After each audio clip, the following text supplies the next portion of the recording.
Këshilli i Sigurimit i Kombeve të Bashkuara pritet të votojë sot një projekt rezolut që mbështet planin e paqes të Lidhjes Arabe për Sirinë. Draft rezoluta i bën thirrje presidentit të Sirian Bashar al-Assad t'ia kaloj pushtetin zëvendësit të tij.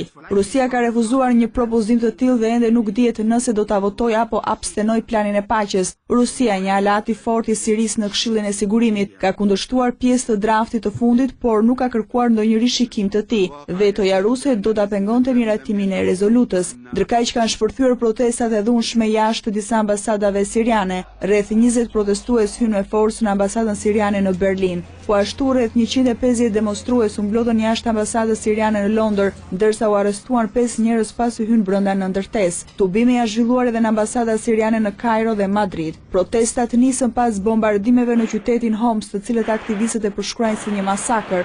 Observatori sirian për të drejtat e njerëzit me bazë në Britaninë e Madhe tha se forcat siriane qelluan në zonën Kadilia dhe shumë ndërtesa morën flak, ndërkohë që raportohet për 200 të vdekur. Shefi i këtij observatori bëri thirrje për ndërhyrje të menjëhershme të Lidhjes Arabe për t'i dhënë fund dhunës. Numri i viktimave ende nuk mund të verifikohet, megjithatë Al Jazeera dhe Al Arabia transmetuan pamje ku dukeshin trupa të pajetë në rrugë.